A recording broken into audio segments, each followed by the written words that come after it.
ओम नमो भगवते वासुदेवाय। ओम नमो भगवते वासुदेवाय। ओम नमो भगवते वासुदेवाय। ओम अज्ञानतिमिरिनाथस्य ज्ञानाञ्जनशलाकया चक्षुरुन्मीलितं येन तस्मै श्रीगुरुवे नमः। श्रीचैतन्यमनोभीष्टं स्थापितं येन भूतले स्वयं रूपः कदा मह्यं ददाति स्वपदान्तिकम्।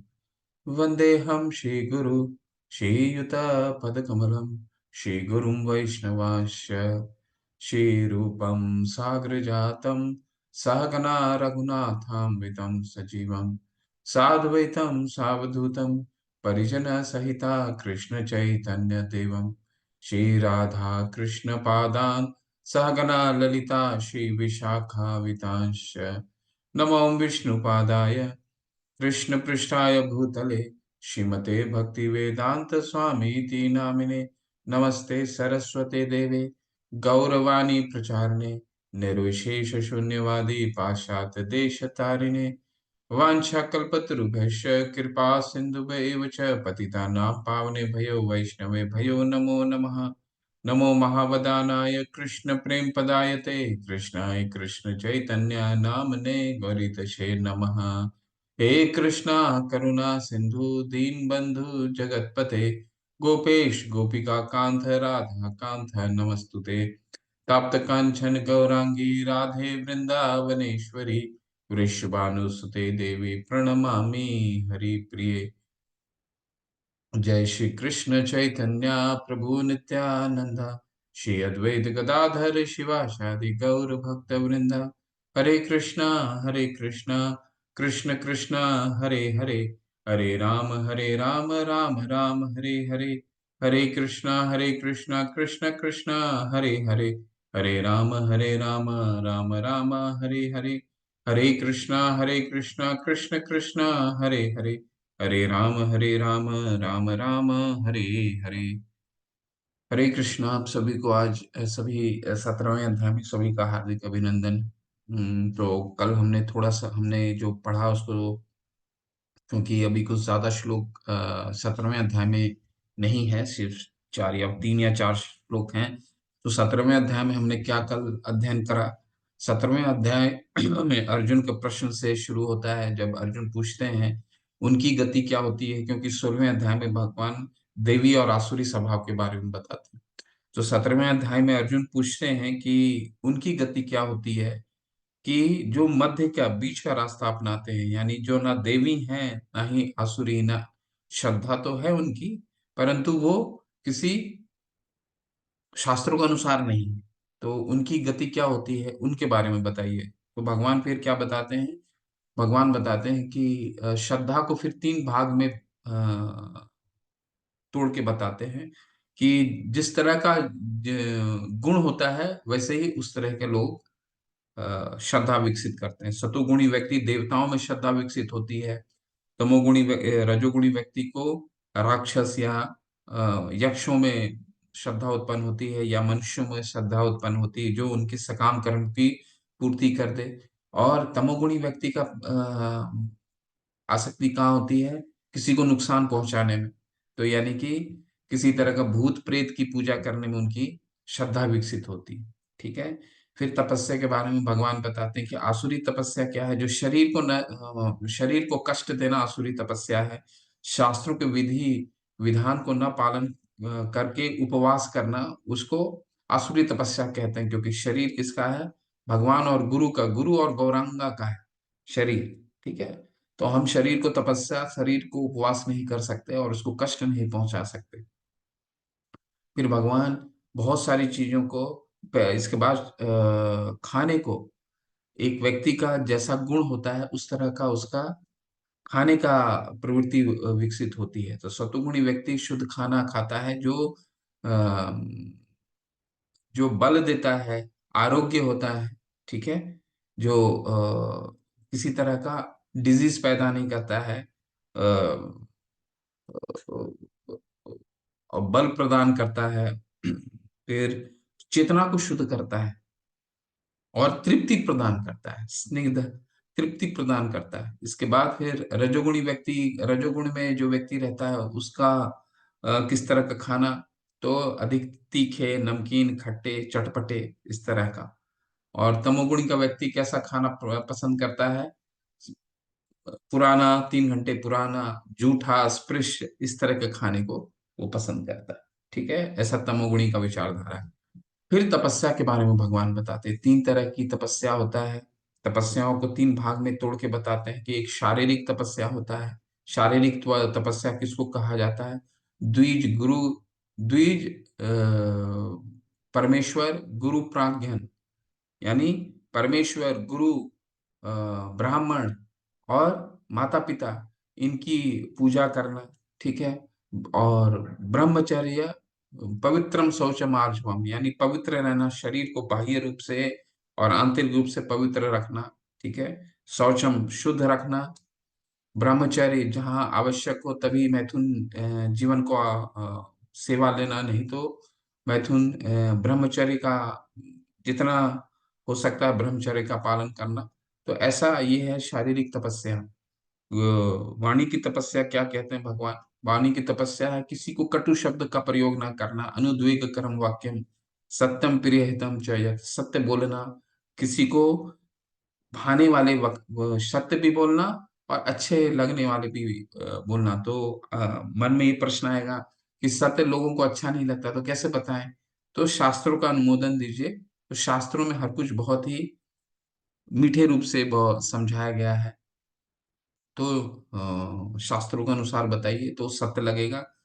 ठीक है। और क्या तपस्या है? स्वधाय अभ्यासनम चैव, स्वधाय करना यानी पढ़ाई करना, शास्त्रों का अध्ययन करना, निरंतर शास्त्रों का अध्ययन करना, यही वाणी की तपस्या है। वाणी की तपस्या क्या है? अनुद्वेग कर्म वाक्यम, किसी को कटु शब्द नहीं बोलना, सत्य बोलना, प्रिय लगने वाले शब्द बोलना, और स्वधाय अभ्यासनम चैव, किस निरंतर अध्ययन करना शास्त्रों का। और तीसरा क्या आता है? तीसरा आता है मन की तपस्या, मौनम आत्म विनिग्रह। ठीक है। मौनम आत्म विनिग्रह का क्या मतलब है? कि सरल होना, संतोष रहना, जितना प्राप्त हो गया है, यदृच्छा लाभ संतुष्टो द्वंद्व तीतो विमोत्सरः, हमने चौथे अध्याय में पढ़ा था ना। भगवान जो हमें दे देते हैं उससे संतुष्टि रखना, और मन को समझाना, बंधुर आत्मना आत्मना तस्य, मन को समझाना, उसको बंधु बनाना है। ठीक है। मन की तपस्या उसको कहते हैं। ठीक है।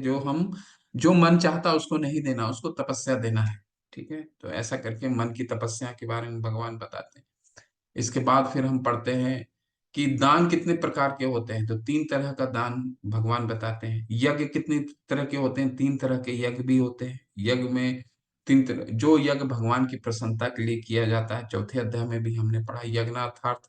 तीसरे अध्याय में यज्ञार्थार्थ कर्मणो अन्यत्र लोकोयम कर्म बंधना। तो वो ये प्रसन्नता, जो यज्ञ प्रसन्नता भगवान की प्रसन्नता के लिए की जाती है, वो सतुगुणी यज्ञ है। जो स्वयं की प्रसन्नता के लिए किया जाता है वो रजोगुणी यज्ञ है।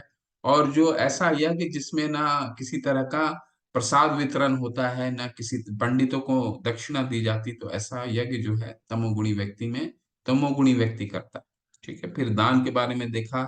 सतोगुणी दान क्या होता है? उचित समय, उचित काल और योग व्यक्ति को देता है।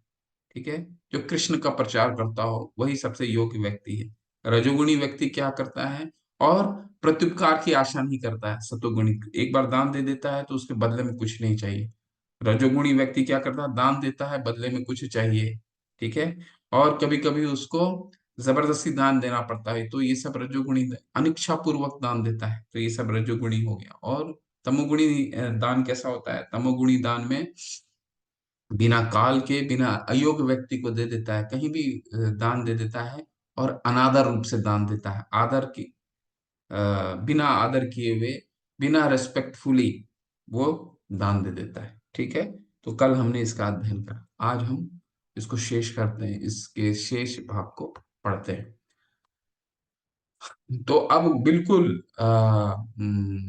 अब जो 23 से लेकर के हम 27 श्लोकों तक पढ़ेंगे वो बिल्कुल अलग है। अभी तक कुछ नहीं हमने ऐसा पढ़ा है। अभी भगवान, हम कोई भी यज्ञ करते हैं, जो भी अ, अनुष्ठान की शुरू करते हैं, कोई अच्छा चीज शुरू करते हैं, घर बनाना शुरू करते हैं या कोई पवित्र चीज शुरू करते हैं, तो उसके पहले क्या, उसको शुरुआत क्या करते हैं, ओम तत्सत से करते हैं ना। तो शुरुआत भी ओम तत्सत से करते हैं और अंत भी ओम तत्सत से करते हैं। तो ये ओम तत्सत का क्या मतलब होता है, ये भगवान अब 23 से लेकर के 27 तक बताएंगे। ओम तत्सत, ये नोटबुक में लिख लीजिए, इसका मतलब क्या होता है। ओम तत्सदि, ओम तत्सत इति निर्देश ब्राह्मण त्रिविध स्मृतः ब्राह्मणा तेन वेदाश्च यज्ञा च वेता पुरा। सृष्टि के आदि काल से ओम तत्सत ये तीन शब्द,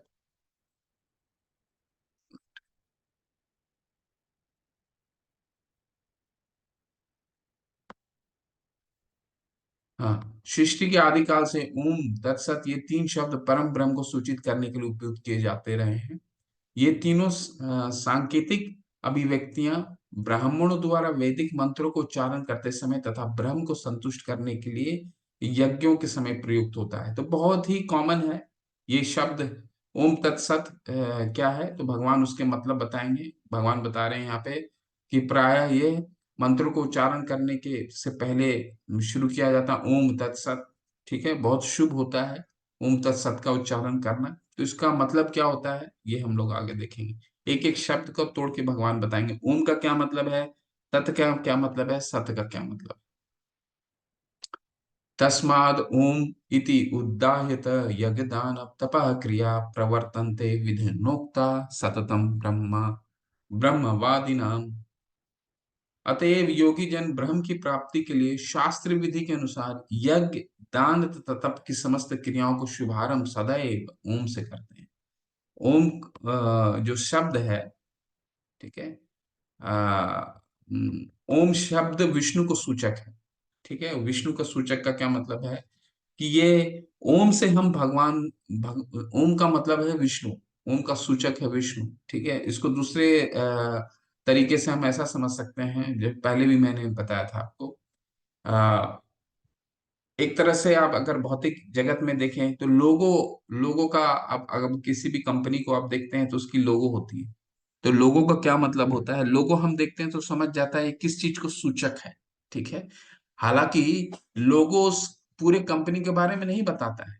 ठीक है, तो ये कंफ्यूज मत कीजिएगा कि ओम और हरे कृष्ण कृष्ण कृष्ण हरे हरे, हरे राम राम राम हरे हरे एक ही चीज है क्या, नहीं, दोनों अलग है। दोनों क्या अलग है, ओम सूचक है, एक लोगो है। लोगो का क्या मतलब हुआ, वो बताता है कि ये ये इसका मतलब ये होता है। परंतु हरे कृष्ण महामंत्र है, वो भगवान ही है, भगवान और मंत्र में कोई अंतर नहीं।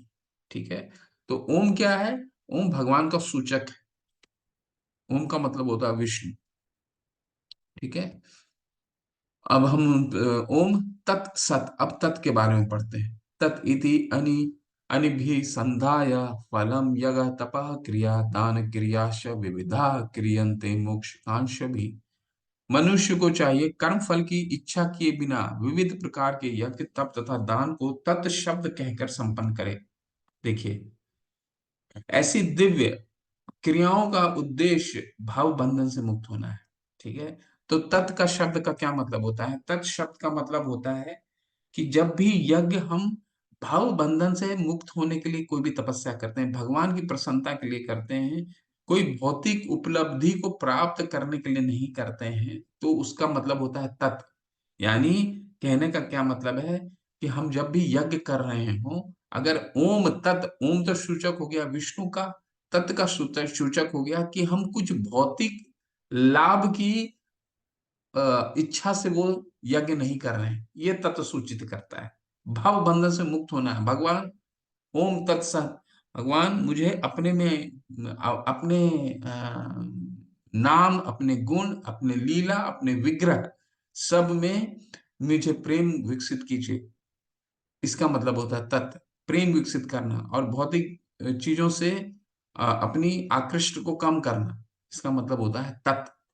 ठीक है, और सत्य का क्या मतलब होता है, इन दो श्लोकों के माध्यम से समझेंगे। सत भावे साधु भावे च सत् इति एतत् प्रयुज्येत प्रशस्ते कर्मणि तथा सच्छब्द पार्थ युज्यते यज्ञे तपसि दाने च स्थिति सिद्धि चोच्यते कर्म चैव तत् कर्म कर्म चैव कर्म चैव तथा अर्थीयम सत इति एव अभिधीयते। परम परम सत्य भक्तिमय यज्ञ का लक्ष्य है और उसे शब्द सत शब्द से अभिहित किया जाता है। ठीक है, तो अभी हमने क्या तत् का क्या मतलब है, तत्सत का क्या मतलब है, पूरा पढ़ लेते हैं। हे पृथा पुत्र, ऐसे यज्ञ का संपन्न करता भी सत कहलाता है और जिस प्रकार यज्ञ तप तथा दान के सारे कर्म कर्म जो भी परम पुरुष को प्रसन्न करने के लिए संपन्न किए जाते हैं सत हैं। सत का क्या भगवान क्या है, सत यानी ज्ञान से परिपूर्ण। कौन सा ज्ञान, एक दूसरे को भक्त जो यज्ञ कर रहा है और भगवान दोनों एक दूसरे को अच्छी तरह से जानते हैं। तो ये ओम ये सत सूचित करता है। ठीक है, एक दूसरे के प्रति ज्ञान सत। ठीक है, तो इसको क्या कहते हैं, इसको सत कहते हैं। तो तीन चीजों का अभी भगवान ने मतलब समझाया है। ओम तत् सत, ओम का क्या मतलब है, ओम का मतलब है विष्णु का सूचक है ओम। तत् का क्या मतलब है, तत् का मतलब है हम भगवान की आराधना कर रहे हैं तो भौतिक लाभ के लिए नहीं, भगवान से प्रेम विकसित करने के लिए कर रहे हैं और भौतिक जो आसक्ति है उससे हम जितना अलगाव हो सके, उसका मतलब है तत्। और सत्य का क्या मतलब है कि मैं अपने प्रेम से भगवान को बहुत अच्छे से जानता हूँ, भगवान भी अपने भक्त को बहुत अच्छे से जानते हैं। ये इसका मतलब है सत्य। ठीक है, तो बहुत इंपॉर्टेंट है, बहुत महत्वपूर्ण है, इसको नोट करके रखिए। अंतिम श्लोक।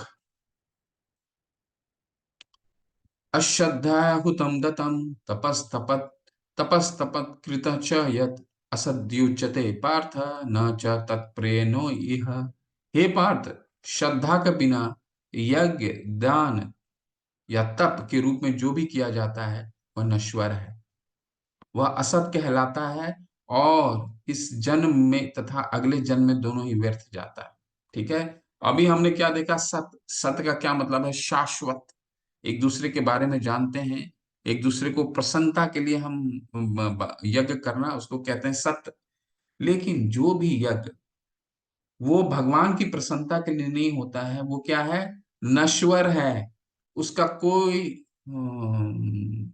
फल की प्राप्ति नहीं होने वाली।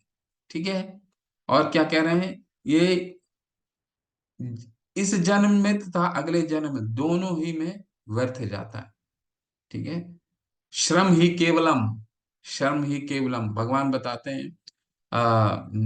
सूत गोस्वामी बताते हैं श्रीमद् भागवतम में कि ऐसा कोई भी कर्म जो भगवान की प्रसन्नता के लिए नहीं होता है वो सिर्फ एक श्रम ही केवलम है, यानी सिर्फ एक हार्डवर्क है, उसका कोई मतलब नहीं निकलता है। ठीक है, तो यज्ञ हमें क्यों करना है, यज्ञ का मतलब ही एक होता है भगवान की प्रसन्नता के लिए करना चाहिए। और ओम तत्सत शुरू करना चाहिए, ओम तत्सत, और अंत भी ओम तत्सत से करना चाहिए। ओम तत्सत सूचित करता है भगवान। तत् का मतलब होता है कि भगवान की प्रसन्नता के लिए भौतिक आसक्ति से दूर। सत यानी शाश्वत, मैं भगवान को भगवान का ज्ञान और भगवान भक्तों का ज्ञान, भगवान एक दूसरे के प्रति भगवान का जो प्रति भक्ति है वो शाश्वत है। ठीक है, तो यज्ञ जो भी भगवान के प्रसन्नता के लिए न की जाती हो वो क्या है, श्रम ही केवलम है, श्रम ही केवलम, ओनली हार्डवर्क है। ठीक है, ये आपका 7वां अध्याय पूर्ण होता है। अगर किसी का कोई प्रश्न है तो कर सकते हैं, नहीं तो हम 18वें अध्याय में हम आज शुरू करेंगे। और 18वें अध्याय करने के बाद आप प्रश्न को नोट कीजिए क्योंकि हमारा सीक्वेंस फिर बिगड़ जाएगा।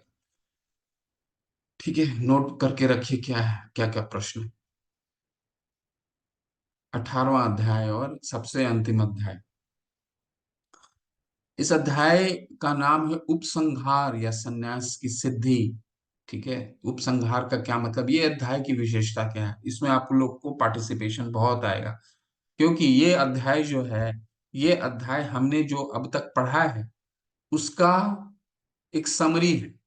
ठीक है, एक समरी है, जो हमने अभी तक पढ़ा है उसका एक समरी। आप लोगों से सबसे प्रश्न है,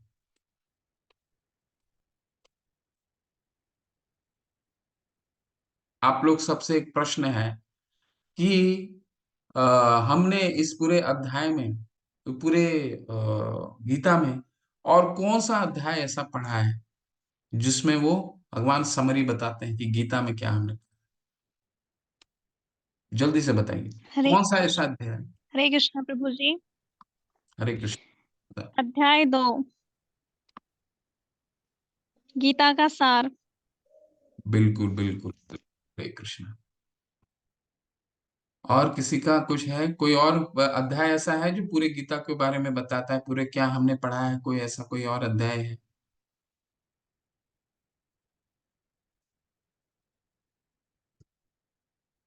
चलिए, तो भगवान दोबारा क्यों बता रहे हैं?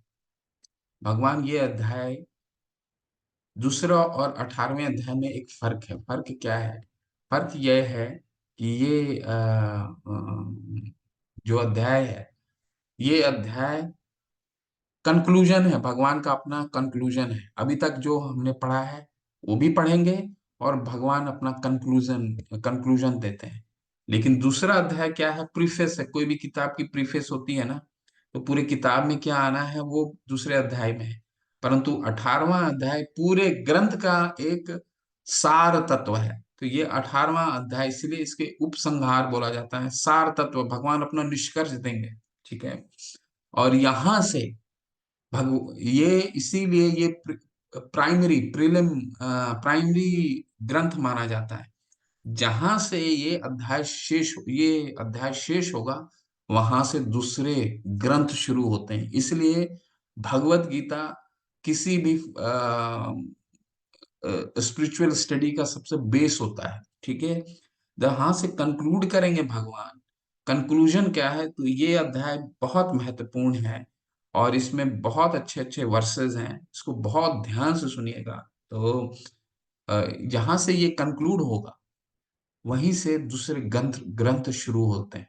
ठीक है, इसीलिए कभी भी ये नहीं बोला जाता है कि आप श्रीमद् भागवतम या फिर कोई और ग्रंथ, इनसे पहले आप शुरू कीजिए पढ़ना। ठीक है, क्योंकि हम जब तक सार तत्व को नहीं समझेंगे, बेसिक फंडामेंटल नहीं समझेंगे, तब तक हम आगे नहीं बढ़ सकते। इसलिए कंक्लूजन समझना हमारे लिए बहुत इंपॉर्टेंट है। कंक्लूजन वो हर एक विषय में जो अब तक भगवान ने बताया है, अर्जुन सारी चीजों को एक बार पूछेंगे और भगवान उनका अपना अंतिम निर्णय देंगे, और 54 श्लोक के बाद इस पूरे ग्रंथ का सार तत्व को देंगे। ठीक है, और अंत जाते जाते फलश्रुति देंगे। फलश्रुति का क्या मतलब है? देखिए, शास्त्रों में मैं जब आऊंगा वहां पे तब आपको बताऊंगा। एक बहुत ही सब इंपॉर्टेंट जो शब्द मैं इस्तेमाल कर रहा हूँ उसको नोट करके रखिए। फलश्रुति, फलश्रुति का क्या मतलब है कि इसको पढ़ने से, इसको सुनने से क्या फल प्राप्त होगा। तो कोई भी शास्त्र का मंगलाचरण जरूर होता है, जिससे हम शास्त्र को शुरू करते हैं। और हर एक शास्त्र का फलश्रुति होता है। फलश्रुति का मतलब क्या है? उस शास्त्र को अध्ययन करने से हमें क्या फल की प्राप्ति होगी। तो ये भगवान अंत में बताएंगे कि गीता पढ़ने से या गीता को सुनने से क्या फलश्रुति मिलने वाली। ठीक है, चलिए। अर्जुन उवाचा संन्यासय महाबाहो तत्वम इच्छामि वेदितुम त्यागस्य च ऋषिकेश पृथक केशनि सूदन। तो भगवान वहीं से, अर्जुन वहीं से प्रश्न का सिलसिला शुरू करते हैं जहां से ये ग्रंथ शुरू हुआ था, यानी तीसरे अध्याय से। तीसरे अध्याय का क्या नाम था? कर्मयोग। तो कर्मयोग में भगवान अर्जुन ने क्या प्रश्न किया? क्या सर्वश्रेष्ठ है, कर्म संन्यास या कर्म योग? तो वो चीज दोबारा अर्जुन लेकर के आ रहे हैं। क्या सर्वश्रेष्ठ है? अर्जुन ने कहा, हे महाबाहु, महाबाहु, मैं त्याग के उद्देश्य जानने का इच्छुक हूं, और हे केशनी सूदन, हे ऋषिकेश, मैं त्यागमय जीवन यानी संन्यास आश्रम का भी उद्देश्य जानना चाहता हूँ। ठीक है, जहां से ये सारे वार्तालाप, जहां चर्चा शुरू हुई, वो दोबारा भगवान अभी अर्जुन पूछेंगे, अब भगवान अपना कंक्लूजन देंगे। तो तीसरे अध्याय में भी भगवान अर्जुन पूछे थे ना कि क्या दोनों में सर्वश्रेष्ठ कौन है? कर्म संन्यास या कर्म का त्याग? तो वही चीज दोबारा अर्जुन पूछ रहे हैं। ठीक है। श्री भगवान उवाच, भगवान ने इसका उत्तर अभी आइसोलेशन में अपना कंक्लूजन नहीं देंगे। पहले बहुत सारे मतों को बताएंगे, लोग क्या सोचते हैं। तुम जो प्रश्न कर रहे हो कि कर्म संन्यास कर्म योग में कौन सर्वश्रेष्ठ है, वैसे तीसरे और पांचवें में उन्होंने इसका निष्कर्ष दे दिया है, परंतु अब इस पर अंतिम निर्णय देंगे। श्री भगवान उवाचा, काम्यानां कर्मणां न्यासं संन्यासं कवयो विदुः सर्व कर्म फलम त्यागम प्राहुर्त्यागम विचक्षण। भगवान ने कहा, भौतिक इच्छा पर आधारित कर्मों को परित्याग को विद्वान लोग संन्यास कहते हैं, और समस्त कर्मों के फल त्याग को बुद्धिमान लोग त्याग कहते हैं। देखिए, संन्यास और त्याग के क्या डिफरेंस है। संन्यास और त्याग में क्या अलग है।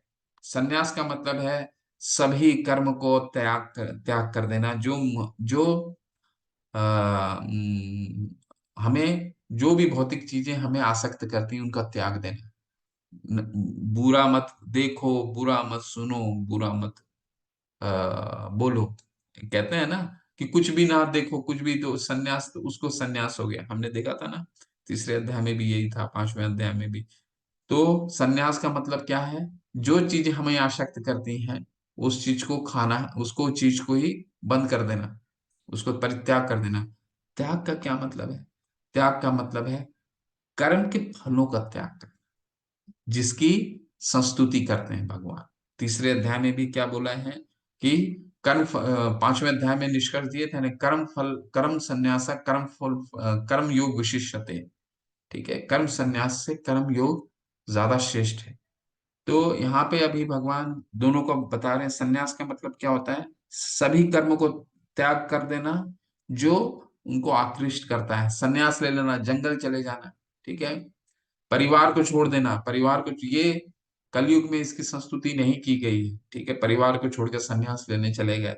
ठीक है, तो कर्म फल का त्याग करना, इनके बीच में ही रह करके फल का त्याग करना, इसको भगवान ने ये दो चीजों को समझाया। त्याजयम त्याजम दोषवितः इति, त्याजम दोषवत इति एके कर्म प्राहुर्मनीषिणम् यज्ञ दान तपः कर्म न त्याजम इति च अपरे। कुछ विद्वान घोषित करते हैं कि समस्त प्रकार के सकाम कर्मों को दोषपूर्ण समझकर त्याग देना चाहिए, किंतु अन्य विद्वान मानते हैं कि यज्ञ दान तथा तपस्या के कर्मों को कभी नहीं त्यागना चाहिए। तो भगवान यहाँ पे दो मत को बता रहे हैं, दो लोगों के मत हैं कि एक है त्याग कर देना, संन्यास ले लेना, सभी चीजों को संन्यास ले लेना, यानी जैसे मैंने आपको उदाहरण दिया है कि परिवार से अगर आसक्ति हो तो परिवार को छोड़ के चले गए, क्योंकि परिवार से आसक्ति है। ठीक है, तो इसको दोषपूर्ण समझ करके, क्योंकि उनको दोष समझते हैं। ठीक है, और दूसरा क्या है, व्यू पॉइंट, पहले अपना व्यू पॉइंट बता रहे हैं कि ऐसे लोग मानते हैं। दो विचारधाराओं को बता रहे हैं। पहला विचारधारा है कि पूरा के पूरा त्याग कर दिया है। दूसरा विचारधारा क्या है कि त्याग नहीं करना है, फलों को त्याग करना है। ठीक है, तो ये दो विचारधाराएं हैं। विचारधारा के बताने के बाद भगवान अब अपना निर्णय देते हैं। निश्चयं शिनु में तत्र त्यागे भरत सत्तमः त्यागो ही पुरुष व्याध त्रिविधम संकृतितः। हे भरत श्रेष्ठ, अब त्याग के विषय में मेरा निर्णय सुनो। हे नरशार्दूल, शास्त्रों में त्याग तीन तरह का बताया गया है। ठीक है, अब भगवान इस अध्याय में 17वें अध्याय का कंटिन्यूटी करेंगे, हर चीज को तीन गुणों से बताएंगे। ठीक है, और पहले तीन गुण में बताएंगे, फिर निर्णय देंगे। तो अभी तक क्या उन्होंने बताया कि देखिए, सन्यास और त्याग का मतलब ये है कि कुछ लोग मानते हैं कि सभी चीज को सन्यास, सभी चीज को त्याग कर देना। कुछ लोग मानते हैं क्या कि फल को त्याग करना, काम करते रहो, यज्ञ करते रहो, दान करते रहो, तपस्या करते रहो, पर फल को उसको त्याग। तो अब त्याग को वो तीन गुणों में विभाजित करके बताएंगे, जैसे 17वें अध्याय में हर कुछ को बताया था। यज्ञ दान तपः कर्म न त्याजं कार्यमेव तत्, यज्ञो दानं तपश्चैव पावनानि मनीषिणाम्। यज्ञ दान तथा तपस्या के कर्मों का कभी परित्याग नहीं करना चाहिए, उन्हें अवश्य संपन्न करना चाहिए। निसंदेह यज्ञ दान तथा तपस्या महात्माओं को शुद्ध बनाते हैं। भगवान अपना निर्णय दिए हैं, क्या दिए हैं? यज्ञ दान और तपस्याओं को कभी भी त्याग नहीं करना चाहिए। क्यों? क्यों नहीं करना चाहिए? उन्हें अवश्य संपन्न करना चाहिए। निसंदेह यज्ञ दान तथा तपस्या महात्माओं को भी शुद्ध बनाते हैं। तो इनको करना कैसे है? शुद्ध बनाते हैं, लेकिन इनको करना कैसे है? तो भगवान बहुत तात्पर्य में प्रभुपाद जी बहुत अच्छा उदाहरण देते हैं विवाह यज्ञ का। तो वो बताते हैं प्रभुपाद जी तात्पर्य में कि विवाह जो यज्ञ है, कि सन्यासी अगर कोई एक सन्यासी गुरु अगर सन्यासी है, तो इसका मतलब ये नहीं है कि वो अपने शिष्यों को विवाह को प्रोत्साहित नहीं करेगा। नहीं, ऐसी बात नहीं। प्रोत्साहन उसको देना है, क्योंकि विवाह भी एक यज्ञ है और जीवन को संतुलित करने का शास्त्रों में इसकी स्तुति की गई है। वो स्वयं खुद सन्यासी हो सकते हैं, परंतु उनको विवाह यज्ञ की संस्तुति करनी चाहिए, प्रोत्साहन देना चाहिए। तो ऐसे शुद्ध होता है। ये नहीं कि मैं सन्यासी हूं तो सभी को सन्यासी करना है, नहीं, ये नहीं। ठीक है। तो भगवान ये कह रहे हैं कि यज्ञों की संस्तुति जरूर करनी चाहिए, लेकिन कार्य करना कैसे है, कैसे कर्म करना है, वो देखिए। एतान्यापि तु कर्माणि संत्यक्त्वा फलानि च कर्तव्यानिति मे पार्थ निश्चितम मतम उत्तमम। इन सारे कार्यों को किसी प्रकार की आसक्ति या फल की आशा के बिना संपन्न करना चाहिए। हे पृथा पुत्र, इन्हें कर्तव्य मानकर संपन्न करना किया जाना चाहिए, यही मेरा अंतिम मत। ठीक है। कंक्लूजन, क्या कंक्लूजन है? कर्तव्य करो, अपना सिर्फ कर्तव्य मान करके करो, किसी चीज को त्याग करने की आवश्यकता नहीं है। ठीक है। सबको क्या करना है? अपना कर्तव्य मान के करो। जैसे 8वें अध्याय में भगवान ने क्या अर्जुन को क्या बोला? तस्मात् सर्वेषु कालेषु माम अनुस्मर युद्ध च। मुझे मुझे अनुस्मर, मुझे याद करते हुए युद्ध करो। ठीक है। तस्मात् सर्वेषु कालेषु माम अनुस्मर युद्ध च मयि अर्पितो मनो बुद्धि मामेव शास्य संशय। मुझे याद करते हुए करो, और मुझे अपने मन और बुद्धि को अर्पित करते हुए युद्ध को करो। युद्ध छोड़ने की संस्तुति भगवान कभी नहीं करते हैं, और यही उनका अंतिम मत है। कर्तव्य समझ करके सभी कार्य को करना, किसी चीज को नहीं छोड़ना है। सभी शारीरिक धर्म को निभाना है, साथ में शारीरिक धर्म होने चाहिए, साथ में हमारा जीवन का उद्देश्य क्या होना चाहिए? आत्मा का धर्म। सवै पुंसा परो धर्म यथो भक्ति अधोक्ष से। यानी मन मना भव मत भक्तो मद्याजी माम नमस्कुरु। यही भगवान ने 9:34 में बताया ना, कि भगवान की भक्ति हमारी आत्मा का कर्म वही है, लेकिन शारीरिक धर्म भी अपने कर्तव्य समझ करके हमें करना। ये दोनों का डिफरेंस बताया उन्होंने, दो मत बताए और अपना कंक्लूजन बताया।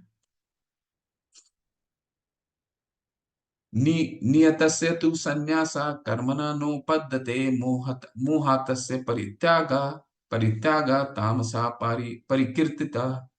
निर्दिष्ट कर्तव्य को कभी नहीं त्यागना चाहिए। यदि कोई मोहवश अपने नियत कर्मों को परित्याग कर देता है, तो ऐसे त्याग को तामसिक कहा जाता है। ठीक है। मोहवश अपने को त्याग कर देता है तो तामसिक कहा जाता है। कहने का क्या मतलब है? एक गुरु अगर एक ब्रह्मचारी मंदिर में है और कहता है कि भगवान के लिए भोजन नहीं बनाऊंगा, मेरा तो काम प्रीचिंग का ही है, तो वो भी तामसिक हो गया। ठीक है। उसका जो निर्दिष्ट कर्म है, कर्तव्य है, उसको वो कर्तव्य को निभाना पड़ेगा। अगर कर्तव्य अगर नहीं निभाता है, तो वो उसका त्याग जो है वो भी तामसिक हो जाता है। तो त्याग का क्या मतलब होना चाहिए? त्याग का मतलब होना चाहिए कर्तव्य निभाना जरूरी है, और उस फल से आसक्त नहीं होना है। ठीक है। उसको ये नहीं है कि मंदिर में वो निवास कर रहे हैं, कोई सन्यासी हो या तो भगवान का प्रसाद नहीं बनाएंगे। प्रसाद भी बनाना होगा, भगवान को अर्पित भी करना होगा। ठीक है। दुखमिति एव यत् कर्म दुःखमिति एव यत् कर्म काय कलेशे भया त्यजेत सह कृत्वा राजसं त्यागम न एव त्याग फलम लभेत। जो व्यक्ति नियत कर्मों को कष्टप्रद समझकर या शारीरिक क्लेश के भय से त्याग देता है, उसके लिए कहा जाता है कि उसने यह त्याग रजोगुण में किया है। ऐसा करने से सभी त्याग का उच्च फल प्राप्त नहीं होता है। तो भगवान ने तीन तरीके से अभी त्याग को बताया है। सतुगुण त्याग क्या है? वो व्यक्ति जो कर्तव्य मान करके अपना त्याग को करता है, वो सतोगुणी त्याग है। रजोगुणी त्याग अभी तमोगुणी भी बता दिया क्या, कि उसको त्याग ही दिया उसने, वो कर्म ही नहीं कर रहा है। और दूसरा रजोगुणी में त्याग को क्या कहते हैं? भय से, जो नियत कर्मों को कष्टप्रद समझकर शारीरिक क्लेश के भय से त्याग देता है। 3:30 बजे 4 बजे उठना है, त्याग दिया, अरे शारीरिक क्लेश है, सुबह कैसे उठे, ठंड का समय है। ठीक है, तो ये हो गया शारीरिक क्लेश के भय से त्याग देना। ठीक है, तो उसके लिए कहा जाता है कि ये त्याग जो है रजोगुण है, ऐसा करने से कभी भी त्याग का उच्च फल प्राप्त नहीं होता। तो रजोगुणी त्याग क्या है? कि कष्ट है, शरीर को कष्ट लगेगा, ठंडा लगेगा, सुबह सुबह नहाना पड़ेगा, इसको कहते हैं रजोगुणी त्याग। त्याग तो कर रहा है, मतलब सुबह सुबह नहीं उठ रहा है, लेकिन अनमने ढंग से भी उठता है, आधे घंटे लेट से उठता है, 45 मिनट 1 घंटे लेट से उठता है, तो ऐसा क्या त्याग है? ऐसा त्याग को रजोगुणी त्याग कहते हैं। शरीर शरीर के कष्ट से उसे त्यागने की कोशिश करता है। अभी बहुत महत्वपूर्ण कॉन्सेप्ट आने वाला है, कर्म का कॉन्सेप्ट। जो एक बार कोई डिवोटी ने पूछा था, कर्म के संगठक, बहुत इंपॉर्टेंट है, उसको ध्यान से सुनिएगा अभी। कार्यमिति मेव यत् कर्म नियतम क्रियते अर्जुन संग त्यक्त्वा फलम चैव सह त्याग सात्विको मतः। हे अर्जुन, जब मनुष्य नियत कर्तव्य को करणीय मानकर करता है और समस्त भौतिक संगति तथा फल की आसक्ति को त्याग देता है, तो उसका त्याग सात्विक कहलाता है। तो उस कर्तव्य समझ करके अगर वो त्यागता है, ठीक है, कि मुझे आज गुरु ने बोला है कि 3:30 बजे उठ करके मंगल आरती से पहले कुछ माला करना है, तो वो करना, गुरु की आज्ञा सर्वोपरि होता है, तो वो करना ही है। 3:30 बजे उठ के मंगल आरती से पहले उसको करना है, तो वो करना है। ठीक है, तो वो क्या हो गया? सतोगुणी त्याग है। समस्त भौतिक संगति त्याग, फल की आसक्ति से जो त्याग करता है, उसको सतोगुणी त्याग कहते हैं। तो सतोगुणी त्याग का क्या मतलब है? कर्तव्य मान के करता है और फल की आसक्त रहता है, फल से आसक्ति नहीं होती।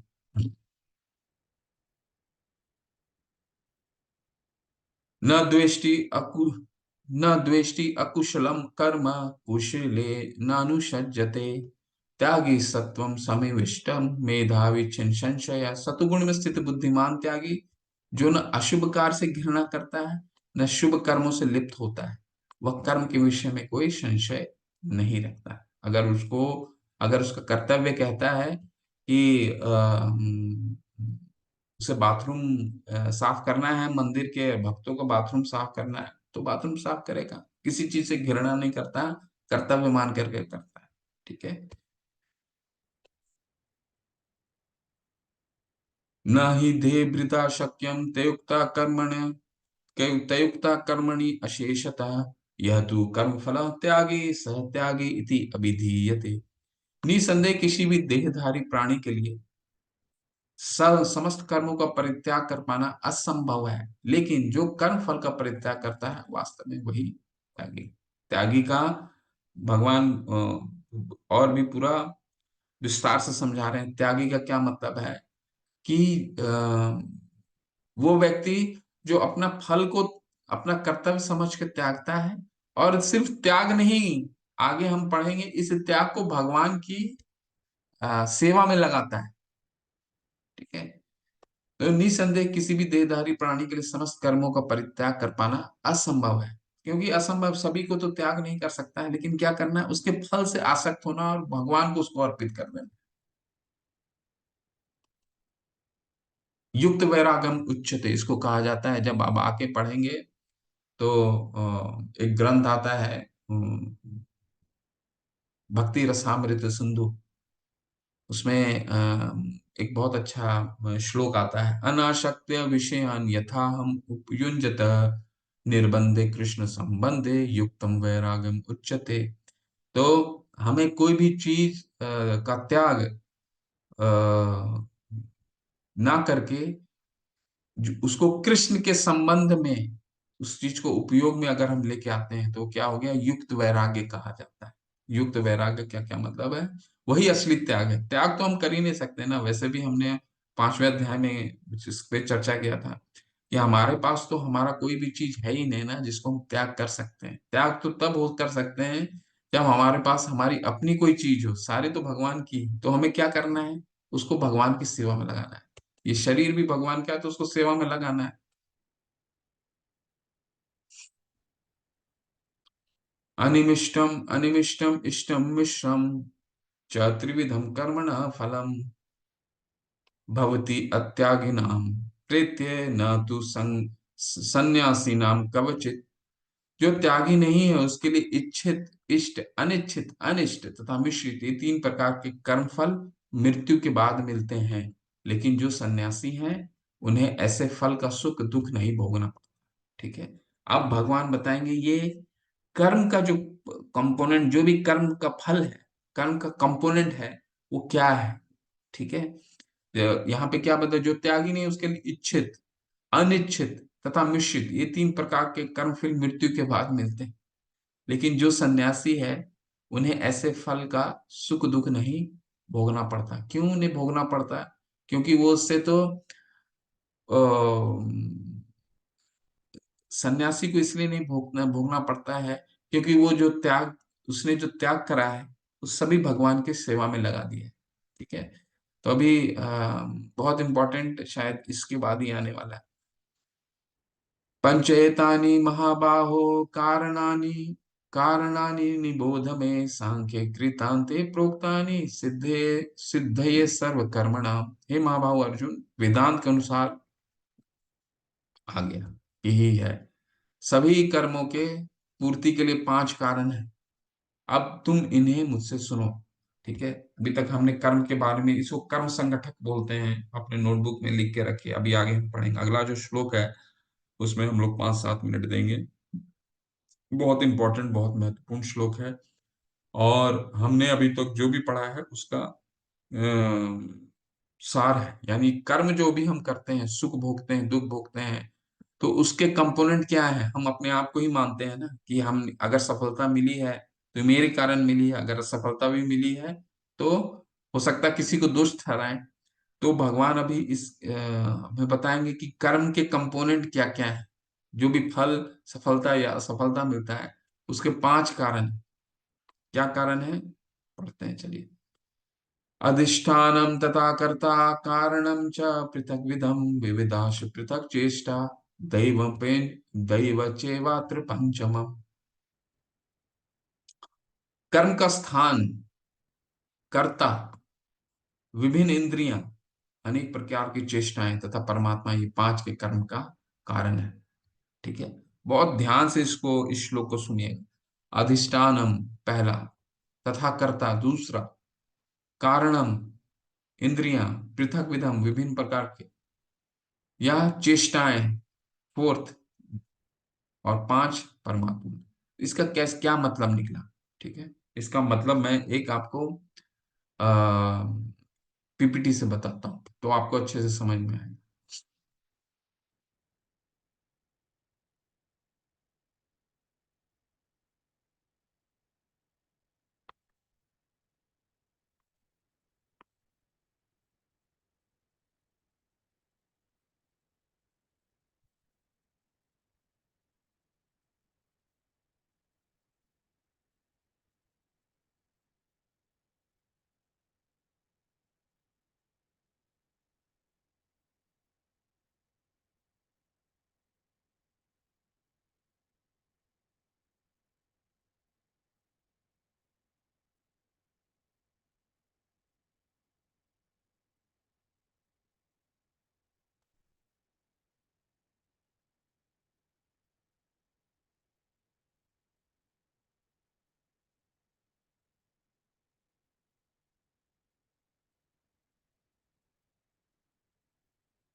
ठीक है। तो अधिष्ठानम तथा कर्ता कारणम च पृथक विधम। ठीक है, तो ये इसको कैसे कर, मान लीजिए एक कोई कर्म को लेते हैं, उदाहरण के रूप में एक कर्म को लेते हैं, एक बिल्डिंग बनाना है। ठीक है, बिल्डिंग बनाना है। तो बिल्डिंग बनाने के, एक सफल बिल्डिंग बनता है या असफल बिल्डिंग बनता है, उसके 5 कारण किस तरह समझे हम। स्थान, कर्ता, विभिन्न इंद्रियां, चेष्टाएं तथा परमात्मा, ये 5 कंपोनेंट है। तो स्थान का क्या मतलब है? स्थान का मतलब है कि आप बिल्डिंग अगर बनाना है तो कोई स्थान तो चाहिए, कोई जमीन तो चाहिए जहां पर बिल्डिंग बनेगी। ठीक है, तो ये हो गया आपको स्थान। ठीक है। कर्ता, कर्ता का क्या मतलब है? जो इसको बनाने वाले हैं। ठीक है, कितने लोग आएंगे इसमें, कितने इंजीनियर हैं, कितने लेबर हैं, कितने लोग इसमें सम्मिलित हैं, करने वाले, कर्ता। ठीक है, ये हो गया आपका 2 लोग, स्थान और कर्ता। फिर विभिन्न इंद्रियाएं, इंद्रियाएं का क्या मतलब हो गया कि आपको बिल्डिंग बनाने के लिए क्या, किन किन वस्तुओं का, क्या क्या वस्तु लगेंगे, वो हो गया इंद्रियाएं। ठीक है। चेष्टाएं का क्या मतलब हो गया?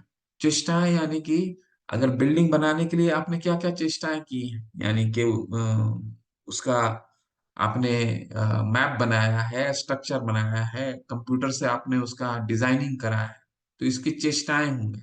और अंत में बिल्डिंग तभी बन सकता है जब परमात्मा हो।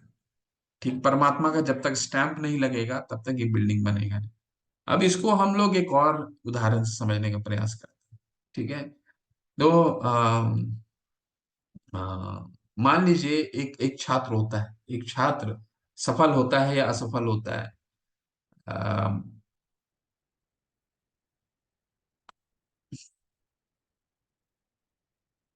अ, एक परीक्षा देने जाता है। ठीक है, परीक्षा देने जाता है, उसके लिए स्थान कौन सा हुआ?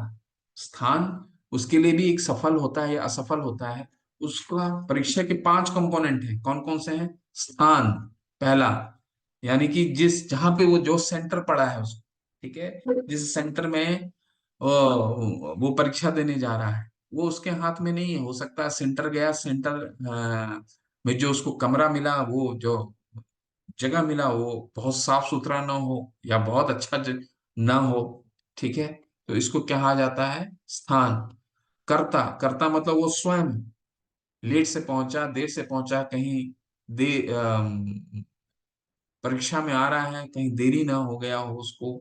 ठीक है, रात को देर से सोया, सुबह जल्दी नहीं उठ पाया, तो कर्ता स्वयं।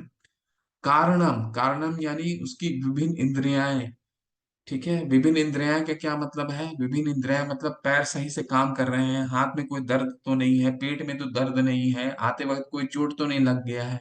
ठीक है, चाहे वो कितना भी तैयारी करके आया हो, अगर मान लीजिए उसका इंद्रियां सही से काम नहीं कर रही हैं, जैसे ठंड है, अब ठंड के समय वो सुबह सुबह उसकी कोई ठंडे देश में है या ठंडे पहाड़ में उसका परीक्षा है, तो हाथ तो चलना ही बंद हो जाएगा उसको। तो कहने का क्या मतलब है कि इंद्रियाएं हो सकता है बहुत अच्छी तैयारी करके आओ, पर इंद्रियाएं उस तरह से कार्य नहीं कर रही। इसके बाद क्या है? पृथक चेष्टाएं, ये उसके हाथ में, जो वो एंडेवर करता है, जो वो हार्ड वर्क करता है, जो इसके लिए वो पढ़ाई करता है, जो तैयारी करती है, वो उसके हाथ में है। और अंत में क्या है? और जब तक परमात्मा परमात्मा उसके जो रिजल्ट है, वो चाहे सफलता है या असफलता है, वो परमात्मा उसको स्टैम्प करते हैं।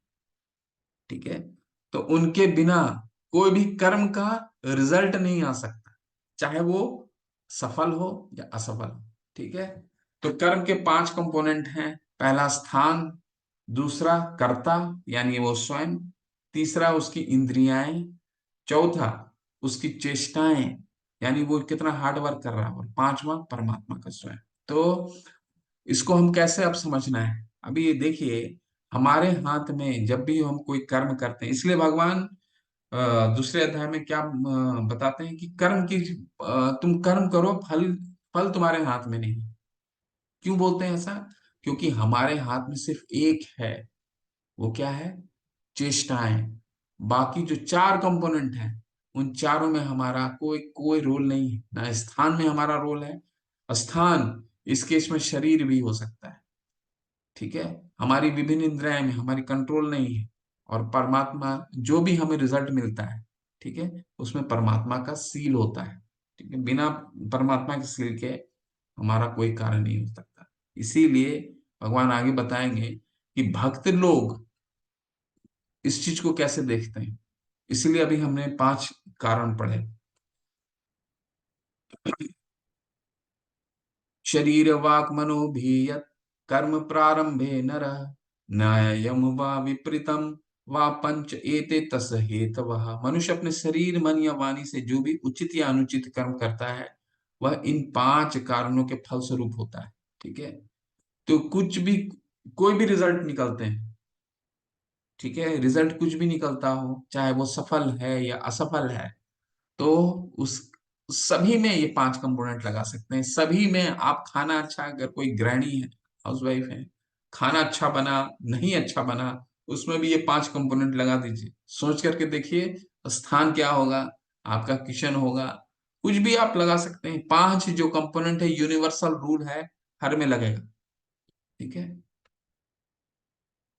भक्त इसको कैसे देखता है, हम मुझ जैसा व्यक्ति कैसे देखता है, ये दोनों में फर्क है। कैसे फर्क है ये हमको समझना जरूरी है। ततैव सन्ति ततैव एवं तत्र एवं सति कर्तारम् आत्मानं केवलं तु यः यह पश्यति अकृत बुद्धिवात न स यह पश्यति दुर्मति। अतएव जो इन 5 कारणों को न मानकर अपने को ही एकमात्र कर्ता मानता है, बहुत इंपॉर्टेंट है, बहुत महत्वपूर्ण है, इसको ठीक से समझिए, वह निश्चय ही बहुत बुद्धिमान नहीं होता और हर वस्तुओं को सही रूप में नहीं देखता। ठीक है, भगवान यहाँ वही कह रहे हैं। क्यों? क्योंकि अगर असफलता भी मिली है तो उसमें मेरा सिग्नेचर है, और सफलता भी मिली है तो भी मेरा सिग्नेचर है। यानी कि अगर हम ये कह दें कि ये कई छात्र जो है आज की तारीख में, देखिए कितना छात्र जो है आत्महत्या कर लेते हैं। क्यों? क्योंकि उस खुद को, स्वयं को दोषी बना देते हैं। तो भगवान यहाँ समझा रहे हैं कि जो स्वयं को कर्ता, एकमात्र कर्ता मानता है, वो बुद्धिमान नहीं होता। क्यों? क्योंकि 5 कंपोनेंट हैं। अगर असफलता भी मिली है तो भगवान का उसमें सिग्नेचर, और भगवान कोई चीज को साइन करते हैं तो हमारा इस पूरे दुनिया में, इस पूरे संसार में हमारा सबसे बड़े हितैषी कौन है? भोक्ता राम यक तपसाम सर्वलोक महेश्वरम सुहृदय सर्वभूतानाम ज्ञात्वा माम शांति मृच्छति। अगर 5वां अध्याय के 29वां श्लोक में अगर भगवान ने क्या बताया है, मैं तुम्हारा सबसे बड़ा हितैषी हूं। तो भगवान अगर हमें असफलता देते हैं तो भगवान हमारा हित समझ करके वो सफलता देते हैं उस कार्य में। तो हम ये सोचते होंगे, या छात्र ये सोचेगा, अरे इसमें क्या हित है, हमने तो इतना साल भर मेहनत किया, तो इसमें हित क्या है? तो हित ऐसा है कि हो सकता है आपकी चेष्टाएं कम रह गई हों, पहला। दूसरा, जिस परीक्षा के लिए आपने बना है, आपने दे रहे हैं, शायद वो परीक्षा आपके लिए हो ही ना, आप कहीं और के लिए बने हो। तो भगवान भगवान जो भी है हमें देते हैं, वो हमें उसको उसी तरह से स्वीकार करना चाहिए, क्योंकि उनसे बड़ा कोई हितैषी है ही नहीं। ठीक है, तो 2 ही कारण हो, क्योंकि भगवान का स्टैंप है ना। अब जो सिग्नेचर भगवान ने कर दिया है वो तो गलत हो ही नहीं सकता, क्योंकि वो हमारा हित जान करके वो चीज हमें देते हैं, चाहे सफलता हो या असफलता हो। ठीक है, तो भगवान वही बताते हैं कि वह निश्चय ही बहुत बुद्धिमान नहीं होता और वस्तुओं को सही रूप में नहीं देखता। बहुत इंपॉर्टेंट है कर्ता, ये जो 5 कर्म के संगठन हैं, इसको समझना बहुत जरूरी है। अधिष्ठानम तथा कर्ता कारणम च पृथक विदम विविधास पृथक चेष्टा देव देव पंच दे पंच देव पंचमम, यानी देव चैवात्र पंचमम। 5 कारण है: स्थान, कर्ता, विभिन्न इंद्रियाएं, चेष्टाएं और परमात्मा। तो अंत में परमात्मा का स्टैंप होता है, तभी कोई कार्य पूर्ण होता है। और हमें क्या करना है, उसको उसी परिप्रेक्ष्य में देखना है। यस्य न कीर्तो भाव बुद्धि यस्य न लिप्यते हित्वापि हित हित्वा अपि स इमाम लोकान न हंति न निबध्यते।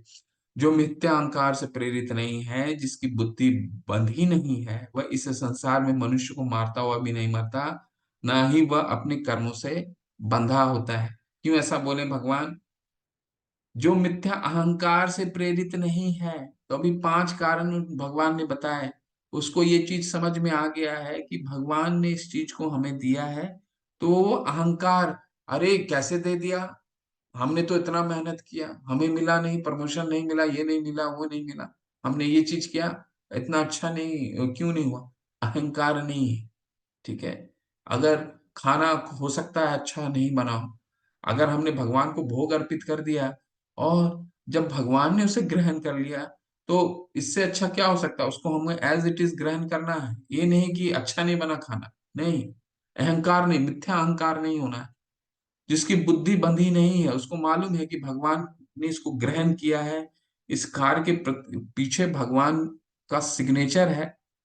तो उसको वो चीज समझ में आ जाता है। वह इस संसार में मनुष्यों को मारता हुआ भी नहीं मरता, ना ही वह अपने कर्मों से बंधा होता है। वह इस मनुष्य संसार में मनुष्यों को मारता हुआ भी नहीं मरता। क्यों? क्योंकि अर्जुन के लिए कह रहे हैं, चाहे अर्जुन के द्वारा हमें भी बोल रहे हैं कि अर्जुन अगर ये समझ रहे हैं कि ये मेरे लिए मार रहा है, ठीक है, अगर अर्जुन ये चीज समझ जाते हैं, क्योंकि भक्त है, वो समझ जाता है कि ये तो भगवान की प्रसन्नता के लिए मार रहा है, और भगवान जब चाहते हैं कि इनको अपने गुरु को मारना है, तो किसी को मार के भी नहीं मरता, तो कर्मों से बंधा हुआ नहीं रहता। ठीक है। असफलता भी मिलेगा तो खुश रहेगा, सफलता भी मिलेगा तो भी खुश रहेगा, क्योंकि उसको मालूम भगवान का यही ये है। लेकिन चेष्टाएं कम करना नहीं करना है, चेष्टाएं कम करना, क्योंकि हमें भगवान ने कर्तव्य करने के लिए आज बोला है। यही आज का निष्कर्ष था ना। ठीक है। एक दो श्लोक और करते हैं, फिर आज विराम देंगे। ज्ञानम ज्ञे परिज्ञाता त्रिविधम कर्म चोदना, करणम कर्म कर्तेति त्रिविधम कर्म संग्रह। ज्ञान ज्ञेय तथा ज्ञाता, ये तीनों कर्म को प्रेरणा देने वाले कारण है। ठीक है, इस श्लोक को कल करेंगे क्योंकि इसमें भी बहुत एक्सप्लेनेशन है। तो अभी हम यही विराम देते हैं। ठीक है, और आज हमने क्या क्या किया उसको दोबारा रिकैप करते हैं। तो सबसे पहले 17वें अध्याय में हमने क्या पढ़ा। 17वें अध्याय में हमने ओम तत्सत के बारे में पढ़ा। ओम ओम का मतलब होता है अ, हम्म, ओम तत्सत। ओम का मतलब होता है वो विष्णु का सूचक है। तत् का मतलब होता है कि कोई भी यज्ञ, अगर हम भगवान की कोई भी यज्ञ भौतिक आसक्ति के,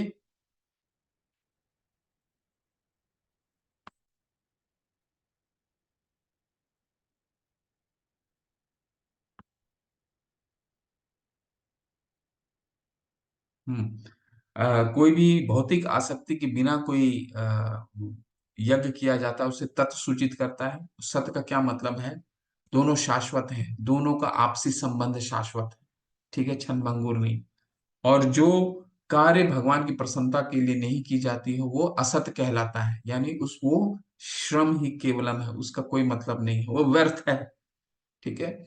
फिर हमने उपसंहार शुरू किया, 18वां अध्याय शुरू किया। 18वां अध्याय में हमने क्या पढ़ा, भगवान सब अर्जुन प्रश्न करते हैं। 18वां अध्याय क्या है, अध्याय 18वां अध्याय हमने जो कुछ भी अभी पढ़ा है वो दोबारा पढ़ेंगे, परंतु उसमें भगवान अपना कंक्लूजन देंगे। भगवान तो उन्होंने बता दिया, बट अंतिम निर्णय भी देंगे हम। ठीक है। तो तीसरा, सबसे पहले कहाँ से शुरू होता है, अर्जुन पूछते हैं कौन संन्यास सर्वश्रेष्ठ है या त्याग सर्वश्रेष्ठ है। तो दोनों को पहले भगवान उसके डिफरेंस को बताते हैं, संन्यास और मत बताते हैं। दो तरीके के मत हैं। कुछ लोग संन्यास को समझते हैं क्या, कि पूरा जो भी चीज उनकी भौतिक आसक्ति करती है वो वस्तु को त्याग कर देना। ठीक है। और दूसरा मत क्या है, नहीं नहीं, उनका उपयोग करना, परंतु उनसे फल की जो प्राप्ति है उसका त्याग करना। ये दो मत है। और अंतिम मत भगवान अपना निर्णय क्या देते हैं, भगवान निर्णय देते हैं कि कर्तव्य को, कर्म को कोई भी नहीं त्यागना है, उसे कर्तव्य मान के करना है। ऐसा भगवान अपना अंतिम निर्णय देते हैं। ठीक है। इसके बाद फिर हमने क्या पढ़ा, कर आज सबसे इंपॉर्टेंट कॉन्सेप्ट हमने पढ़ा, कर्म के 5 संगठक। कर्म के 5 कंपोनेंट, वो कर्म के पंच कंपोनेंट कौन कौन है, अधिष्ठानम तथा कर्ता कारणम च पृथक विधम। विविधाश पृथक चेष्टा, देव चैवात्र पंचमम। पांच किसी भी काम को, कर्म का पांच कारण होता है। कौन कौन सा है? स्थान, ठीक है। दूसरा है कर्ता, उसको करने कौन कौन है, हमने वो पीपीटी में भी, प्रेजेंटेशन में भी देखा, स्लाइड में भी देखा। एक अगर बिल्डिंग बन रहा है तो उसके लिए कुछ स्थान चाहिए। कर्ता, कुछ लोग करने वाले चाहिए, इंजीनियर चाहिए, लेबर चाहिए, कई लोग चाहिए, ठीक है। विभिन्न इंद्रियाएं, इंद्रियाएं यानी कि उसके जो कंपोनेंट, बिल्डिंग बनाने के लिए हमें क्या क्या वस्तु की निर्माण के लिए क्या क्या चीजें चाहिए, ठीक है। चौथा क्या है? चेष्टा है। वो हमारे पे निर्भर करता है, हम कितना हार्ड वर्क करते हैं उसको बनाने के लिए, कितना हार्ड वर्क करते हैं कोई काम करने के लिए। और अंत में पांचवा है, क्या है? देव चैवात्र पंचमा, देव का यानी परमात्मा का सिग्नेचर, ठीक है। तो ये पांच कंपोनेंट हैं: स्थान, कर्ता, इंद्रियाएं, चेष्टा और परमात्मा, ठीक है। भक्त क्या है? जो जो अपना जो मिथ्या अहंकार, भगवान इसका फिर कंक्लूजन देते हैं क्या, जो मिथ्या अहंकार के द्वारा स्वयं स्वयं को कर्ता का, सभी कर्मों का कर्ता मान बैठता है, वो अधिक बुद्धिमान नहीं है। और हम ये देखते हैं, सफलता मिलता है तो खूब खुश हो जाते हैं हम, और असफलता मिलता है तो कई लोग उसको बहुत गलत तरीके से भी ले लेते हैं, ठीक है। तो भगवान यहाँ कह रहे हैं वो बहुत बुद्धिमान नहीं होता, क्योंकि उसके हाथ में है ही नहीं, उसके हाथ में सिर्फ चेष्टा है। फिर भी वो समझता है कि वो स्वयं ही कर्म कर रहा है, उसका भोगी वो खुद है, ठीक है। वो खुद ही उसका कारण है। और अंत में भगवान क्या बताते हैं, हमने आज जो अंत में पढ़ा कि भक्त क्या देखता है, भक्त सही परिवेश में देखता है। भक्त सही परिवेश में देखने का क्या मतलब है? वो किसी को मारते हुए भी नहीं मरता, क्योंकि वो उसको मालूम है कि भगवान ने अगर निर्देश दिया है मुझे मारने के लिए अपने गुरु को, अपने अपने भाइयों को, तो जरूर उसमें मेरा उनकी प्रसन्नता है, ठीक है। तो वो ये समझ करके वो कार्य करता है। अगर असफलता भी, एक छात्र को असफलता भी मिलता है और भगवान पे उसकी श्रद्धा है, तो उसको मान लेना चाहिए कि दो चीजें कारण है, या तो उसकी चेष्टाएं में कमी है, तो भगवान हमें इंडिकेट कर रहे हैं, बता रहे हैं कि दोबारा मेहनत करने की आवश्यकता है। और कई बार मेहनत करने के बाद भी अगर वो सफलता प्राप्त नहीं होता है, तो उसका मतलब ये है कि हमें, छात्र को या किसी को, कुछ और देखने की आवश्यकता है।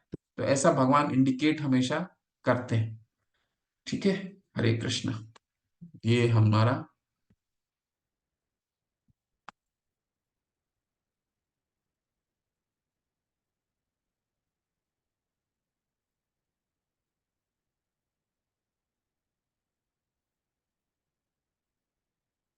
ये आज आज का सेशन खत्म होता है। कल कल बहुत महत्वपूर्ण आने वाला है, लेकिन इस अध्याय का जो कंक्लूजन है उसमें आपको हमें विशेष ध्यान देना है। अभी तो हमारा चल रहा है, लेकिन 54 श्लोक से ये अध्याय विशेष हो जाता है। 54 54 टू 78 श्लोक या 77 78 श्लोक, ये अध्याय बहुत विशेष, बहुत विशेष।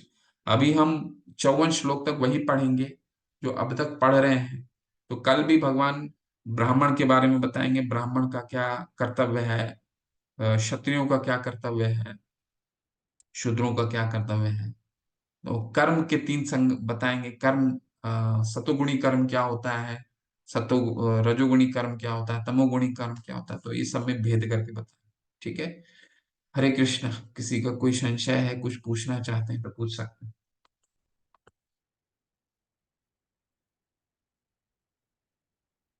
हरे कृष्णा प्रभु।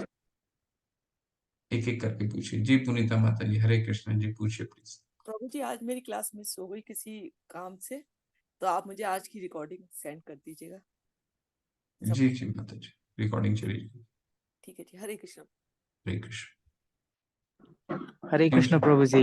हरे कृष्ण प्रभु। जी प्रभु। प्रभु जी, जो आपने वो 5 कंपोनेंट बताए थे, उसमें उसमें परमात्मा वो अंडरस्टैंड हो गया, और चेष्टा भी हो गया, स्थान भी हो गया, और कर्ता और इंद्रिया एक बार रिपीट कर दीजिए ना प्रभु जी। कर्ता एक्सप्लेन। मतलब आप स्वयं, जो परीक्षार्थी छात्र परीक्षा देने जा रहा है तो वो कर्ता हो गया ना।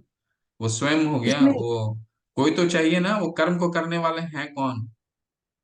ठीक है, जैसे हमने बिल्डिंग दिखाया, बिल्डिंग अगर बन रहा है तो उसको करने वाले को कर्ता कहे गए हैं, लेबर हैं जो बिल्डिंग बनाने के लिए है। ठीक है, अब जो छात्र है परीक्षा देने में, कर्ता कौन है? वो छात्र स्वयं है। ठीक है, तो उसे कर्ता कहते हैं प्रभु। बहुत सिंपल है। और और इंद्रिया इंद्रिया मतलब, जी, हाँ प्रभु जी, इंद्रिया थोड़ा एक्सप्लेन कर दीजिए ना। इंद्रिया इंद्रिया का मतलब है कि उसको, उस कर्म को करने के लिए जो जो मटेरियल चाहिए। ठीक है, आप जाइए, जैसे बिल्डिंग को कंप्लीट करने के लिए जो मटेरियल चाहिए उसको कहते हैं इंद्रियाएं। या फिर अगर परीक्षार्थी परीक्षार्थी या छात्र अगर परीक्षा दे रहा है तो उसकी विभिन्न इंद्रियां क्या क्या हैं, उसके लिए मटेरियल क्या चाहिए? उसकी आंखें सही से चलनी चाहिए, हाथ उसके सही से चलने चाहिए, पेट में कोई दिक्कत नहीं होनी चाहिए, हाथ पांव सही से चलने चाहिए। पता चला वो कहीं से आ रहा, पैर पैर में चोट लग गया उसको आते आते, तो उस वो परीक्षा क्या देगा? उसको पैर का चोट में ही लग जाएगा ना। तो ये विभिन्न इंद्रियां हैं, मटीरियल। सिमिलरली, ठीक उसी तरह अगर बिल्डिंग आप बना रहे हैं, बिल्डिंग बनाने के लिए अगर उसके लिए जो मटेरियल अगर पर्याप्त आपके पास नहीं है तो कैसे बिल्डिंग बनेगी? तो इंद्रियां उसको कहते हैं जो उस कर्म को करने के लिए, उस कर्म को करने के लिए जो कंपोनेंट, जो मटेरियल चाहिए, वो मटेरियल को इंद्रियां बोलते हैं। जी प्रभु जी, जब आपने वो श्लोक दिखाया था तो उसमें स्थान यानी शरीर इंडिकेट किया था ना प्रभु जी इसमें। हाँ, शरीर का तो इंडिकेशन का क्या मतलब है जी? ये एक्चुअली अगर आप हमने 13वां अध्याय में क्या पढ़ा था? शरीर क्या है?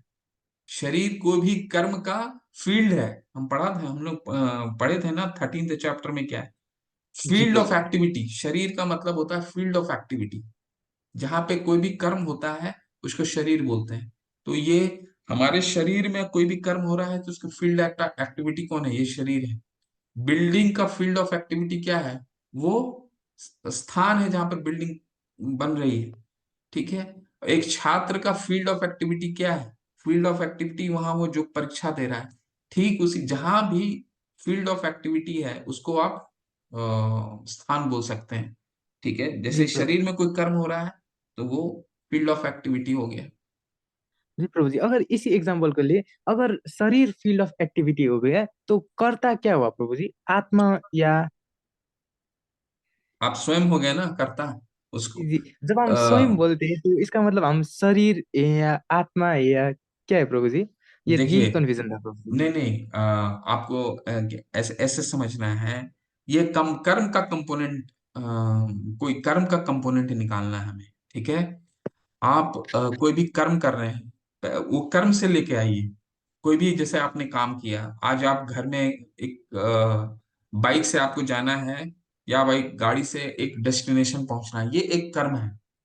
ठीक है, आप जी इस कर्म को दो आप पहुंचे या नहीं पहुंचे, इसका 5 कारण हो सकता है। अब ये 5 कारण को आप बैठाइए, स्थान कौन सा होगा? इंद्रियाएं क्या होंगी, आपकी चेष्टाएं क्या होंगी, और आपकी कर्ता कौन होगा, और परमात्मा कौन है? परमात्मा तो एक ही है। तो ये जी कोई प्रभु। भी कर्म को ले आइए। एग्जाम्पल में, कब जब भी कर्म को हम क्या, अभी इससे पढ़ने की क्या कोशिश कर रहे हैं? कर्म के 5 कंपोनेंट, तो कोई भी कर्म उठा लीजिए, जो आपने आज दिन में किया है उस कर्म को उठा लीजिए। उसके 5 कंपोनेंट जैसे हमने बताया, जैसे यहाँ भगवान ने बताया है, कर्ता स्थान। तो आप जहां से जा रहे हैं, जो आपका मोटरसाइकिल है वो आपका स्थान हो गया। ठीक है, जी प्रभु। आपकी इंद्रियां क्या हो गई? आपके हाथ चल रहे हैं सही से, पैर चल रहे हैं, पता चल रहा है कि आपका, और कर्ता आप स्वयं हो गए जो मोटरसाइकिल में चल जा रहा है। इंद्रियां क्या हो गई? आपकी हाथ जिसके द्वारा आप वो जो आपकी मोटरसाइकिल है उसको, जो आप जो चला रहे हैं, एक तो मोटरसाइकिल भी हो गई, और जो चला रहे हैं जो आपके हाथ हैं, वो सही से कार्य हो रही है कि नहीं हो रही। ठीक है, और चेष्टाएं, आपका मन है कि नहीं जाने के लिए, कि पता चला आपको नींद आ रहा है, आपकी जाने का इच्छा ही नहीं। ठीक है, वो आपकी होगी चेष्टाएं। ठीक है, और जी पहुंचे या नहीं पहुंचे, तो दोनों में कर्म। भगवान की इच्छा है, जी स्टैंप लग गया। तो कोई भी कर्म को ये 5 कंपोनेंट में तोड़ के देखिए, तब आपको उदाहरण तब इसको उदाहरण शरीर, तब ये उदाहरण सटीक बैठेगा, नहीं तो आप नहीं इसको समझ समझ पाएंगे। हम लोग कर्म का संगठक समझने की प्रयास कर रहे हैं। कोई भी कर्म का 5 कारण क्या हो सकता है, समझे? जी जी प्रभु जी, बहुत बहुत हाँ। शुक्रिया प्रभु जी, समझ गया। प्रभु जी, और वो त्याग और संन्यास का एक बार थोड़ा सा बता दीजिए ना फिर से। त्याग त्याग और संन्यास, अर्जुन पूछ रहे हैं कि त्याग और संन्यास में क्या फर्क है। तो संन्यास का भगवान कह रहे हैं कि 2 मत बताते हैं कि देखिए, एक व्यक्ति समझता है संन्यास का मतलब कि पूर्ण रूप से जो चीज मुझे आसक्त कर रहा है उसे संन्यास कर देना, ठीक है, उसको छोड़ ही देना, उसको बिल्कुल छोड़ देना।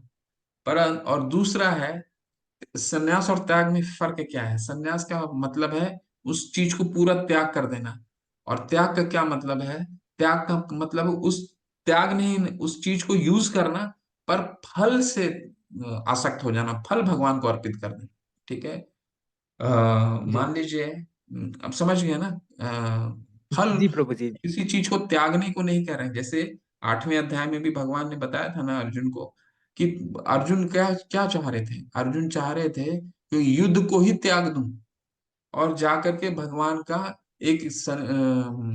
भगवान की भक्ति करूं और जंगल में चला जाऊं। ऐसा तीसरे अध्याय में भगवान अर्जुन ने बोला था ना, मैं मुझे युद्ध नहीं करना है।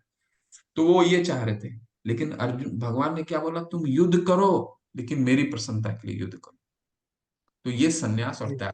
जी प्रभु जी, अगर सब कुछ कर्म ही त्याग दिया तो वो संन्यास हो गया, और अगर सिर्फ फल त्याग दिया तो वो त्याग हो गया ना प्रभु जी। जी ऐसा ही। बिल्कुल बिल्कुल। जी प्रभु जी, बहुत बहुत शुक्रिया प्रभु जी, हरे कृष्णा। हरे कृष्ण। अमरजीत प्रभु, हरे कृष्ण प्रभु जी, अनम्यूट कीजिए।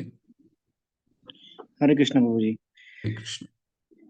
प्रभु जी, मेरे लिए बिल्कुल ही नया कॉन्सेप्ट कर्म के 5 कारण हैं। अ, मतलब मुझे तो बहुत ही ज्यादा मतलब गलतफहमी थी ये कि सिर्फ हम चेष्टा ही कर सकते हैं। जैसे इसको मैं कैसे अच्छे तरह से समझूं। जैसे मैं अगर कहूँ कि मैंने परीक्षा दिया और मैं पास हो गया, या किसी ने मुझसे पानी मांगा, मैंने पानी ला के दे दिया, तो क्या मैंने सिर्फ ये चेष्टा की कि मैं पानी का गिलास लाऊं, सिर्फ ये मैंने चेष्टा की, और ये काम फिर हुआ कैसे? मतलब मेरी बॉडी ने किया, मैंने किया, मतलब मेरे शरीर ने किया, ये सब कैसे हो रहा है मतलब?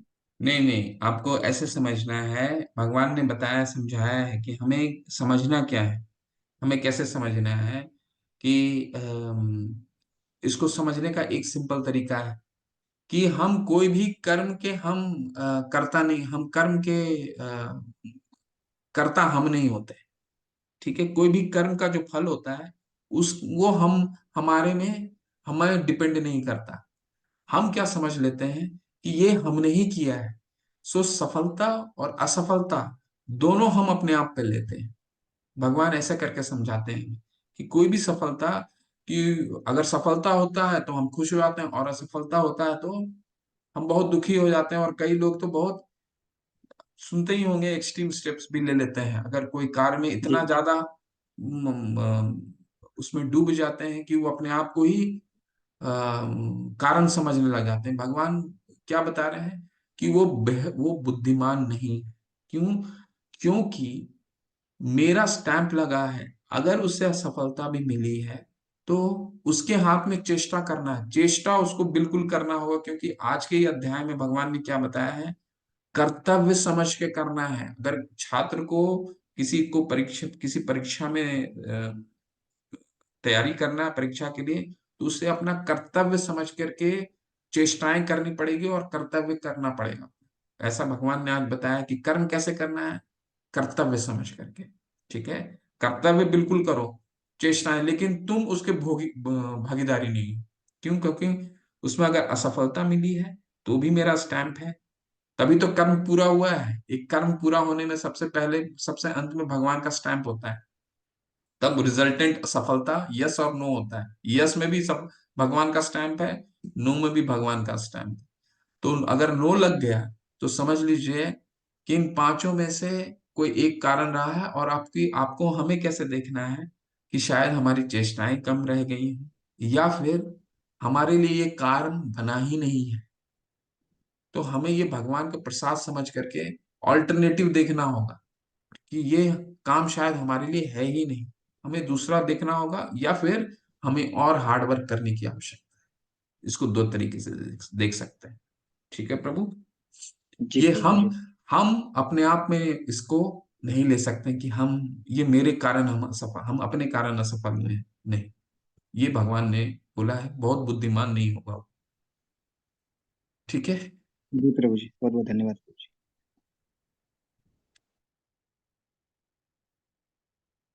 किसी का कोई और कोई पूछ। शंभु प्रभु, हरे कृष्ण। जी प्रभु, हरे कृष्ण। अनम्यूट कीजिए प्रभु। हरे कृष्णा प्रभु जी। हरे कृष्णा प्रभु जी। हरे कृष्ण। प्रभु जी, मैं 5 नंबर का श्लोक है, इसको दोबारा समझना चाहता हूँ। जो 5 इसमें नंबर का दिया ना, श्लोक ये क्या है? विवाह यज्ञ के बारे में, सन्यास के लिए विवाह यज्ञ और सन्यास के लिए यज्ञ दान तपस्या के बारे में, हम्म इसको दोबारा समझना चाहता हूँ। क्या बता रहे हैं भगवान? यज्ञ दान तथा तपस्या के कर्मों को कभी परित्याग नहीं करना चाहिए, उन्हें अवश्य संपन्न करना चाहिए। निसंदेह यज्ञ दान तथा तपस्या महात्मा को विशुद्ध बनाते हैं। ये वाला ना, तो इसमें तात्पर्य को अच्छे से पढ़िए। तात्पर्य में प्रभुपाद जी समझाते हैं कि यज्ञ दान तपस्या किसी को भी अम, जैसे अगर वो यज्ञ है तो उसको, मान लीजिए विवाह है, विवाह यज्ञ को तात्पर्य में प्रभुपाद जी बहुत अच्छे से समझाते हैं कि मान लीजिए विवाह के द्वारा हम अपने परिवार से आसक्त होते हैं, तो कई भगवान के भक्तों का ये कर्तव्य बनता है कि उसका मतलब ये नहीं है कि विवाह की संस्तुति ही करना बंद कर दी जाए। क्यों? क्योंकि विवाह भी एक यज्ञ है और मनुष्य जीवन को संयमित करने का तरीका है। ठीक है। विवाह का एक विवाह को यज्ञ रूप में एक सन्यासी को अपने शिष्यों को प्रोत्साहित करना चाहिए कि नहीं, ये यज्ञ है, परंतु तुम्हें क्या करना होगा। 17वें अध्याय में हमने क्या पढ़ा था कि शरीर की तपस्या क्या है? ब्रह्मचर्य। यानी कि विवाह को भी भौतिक भोग की तरह नहीं लेना है, उसको क्या लेना है, अपने जीवन को संयमित करने का एक यज्ञ समझना है। ठीक है। तो इसको पांचवा जो श्लोक है उसका मतलब यही है कि कोई भी यज्ञ दान तपस्या है, उसको किसी भी भक्त के लिए उसको त्याग नहीं करना, उसको संस्तुति करनी है। वो स्वयं भी हो सकता सन्यासी हो, उसने विवाह न किया हो, या ब्रह्मचारी हो, परंतु उसका मतलब ये नहीं है कि अपने शिष्यों को वो विवाह के बारे में उसकी संस्तुति नहीं करेगा। ठीक है। समझ में आया प्रभु? हरे कृष्ण प्रभु जी। जी। प्रभु जी, जब अभी अभी आपने जो समझाया, हमें वो परित्याग नहीं करना, पर हमें उनका फल का कोई वो अपेक्षा नहीं करना चाहिए ना प्रभु जी। हम्म। हाँ जी जी। जी प्रभु जी, बस इतना ही था। परित्याग मतलब कंप्लीट त्याग ना प्रभु जी, वो। सन्यास मतलब कंप्लीट त्याग, जो कलयुग में संस्तुति नहीं की जाती है। कि मान लीजिए घर ही छोड़ करके चले गए, जो जंगलों में जाके भगवान की तपस्या कर रहे हैं, उसकी संस्तुति नहीं की गई है कलयुग में। भगवान खुद ही बताते हैं सन्यास नहीं करना है। क्यों? क्योंकि भरत महाराज का उदाहरण भी भगवान ने दिया था ना 3 अध्याय में, कि भरत महाराज क्या थे कि अगर हृदय अगर शुद्ध नहीं रहता है तो कर्म इंद्रियाणि संयम्य आस्ते मनसा स्मरण। हम हो सकता है कि हमारे हृदय शुद्ध नहीं है और सब चीज को त्याग करके चले गए जंगल में, और उस चीज का बार बार स्मरण, इंद्रिया मनसा स्मरण, बार बार उसका स्मरण आ रहा, अरे वो चीज हम वहां करते थे, वो चीज वहां करते थे, तो वो भी गलत है, वो भी मिथ्याचारी सा उच्चते। भगवान 3 अध्याय में बताते हैं ना कि ऐसा व्यक्ति मिथ्याचारी होता है। ठीक है ना। तो हमें क्या करना है, हमें सब चीजों को भगवान की सेवा में लगाना है। फल का त्याग करना है और फल को भगवान की सेवा में लगाना है। ये इसकी संस्तुति की गई है। ठीक है प्रभु।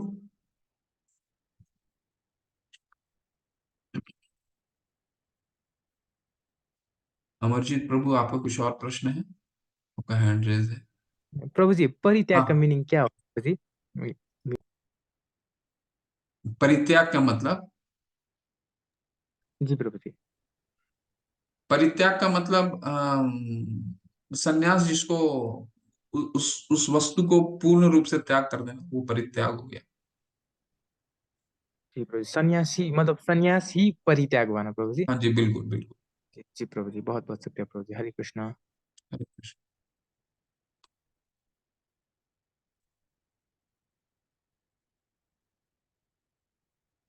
और कोई संशय है?